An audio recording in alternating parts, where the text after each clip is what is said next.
Epictetus taught us that true freedom does not depend on external circumstances, but on mastering our own desires and learning to govern our inner life. Those who desire only what lies within their reach are never slaves to fate. Instead, they cultivate a steady sense of freedom and peace within themselves, untouched by the uncertainties of the world. Seneca taught that true strength does not lie in harshness or violence, but in calmness, kindness, and the ability to remain in control of oneself. A person with a great and steady spirit is not ruled by anger or driven by impulsive reactions, but maintains serenity and presence, like deep waters that remain still even when the wind is absent. It is within this inner quiet that the most authentic form of strength reveals itself. Lev Tolstoy encouraged us to respond to people who cause us suffering with greater understanding and awareness.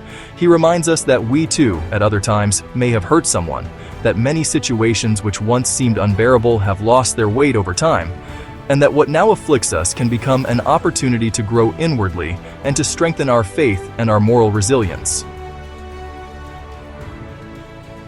Marcus Aurelius reminded us that within every person exists a higher and wiser part, capable of guiding us with balance. If we listen to this inner strength, we do not become slaves to passions, fear, or pride. True freedom arises from remaining centered and aware, rather than letting ourselves be carried away by momentary impulses. Confucius taught us that the true weight of an offense does not lie in the act itself, but in how long we hold on to it within us. If we keep recalling it, reliving it, and feeding resentment, we are the ones harming ourselves. Freedom arises when we let go, for what is no longer cultivated in memory loses its power and ceases to hurt us. Plato reminded us that we fear death without truly knowing what it is. Because its nature remains hidden from us, we are in no position to claim that it is an evil or something to dread.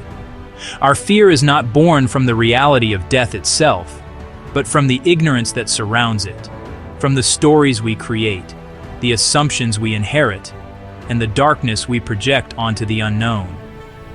Only by recognizing the limits of our understanding can we begin to loosen the grip of this fear and open ourselves to a deeper, more truthful perspective.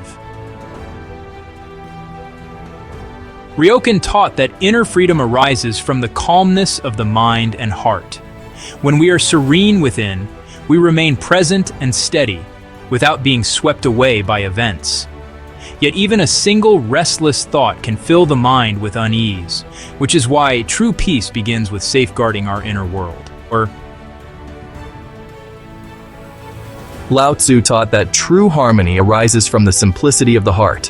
When we stop complicating life with rules, expectations, and rigidity, we return to our authentic nature. It is then that spontaneity, kindness, and an inner peace, not gained through effort, but through letting go of what blocks it, begin to re-emerge. Pessoa urged us to recognize the moment when change becomes necessary, to let go of habits, roles, and paths that keep us still. Only by crossing this passage, the inner and personal transformation, can we come closer to our true identity. Those who do not dare to change remain strangers to themselves and to their own authenticity. It is an invitation to the courage of renewal.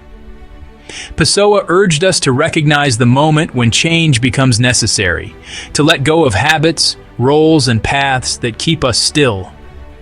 Only by crossing this passage, the inner and personal transformation, can we come closer to our true identity. Those who do not dare to change remain strangers to themselves and to their own authenticity. It is an invitation to the courage of renewal. The Dhammapada teaches that suffering arises from a distorted perception of reality. To fear what does not deserve fear, and to ignore what truly requires attention, means allowing oneself to be guided by illusion. When the mind lacks clarity, one falls into harmful choices and paths that lead to suffering. The text therefore calls for lucidity and awareness, reminding us that only by understanding what is genuinely dangerous can we live with wisdom.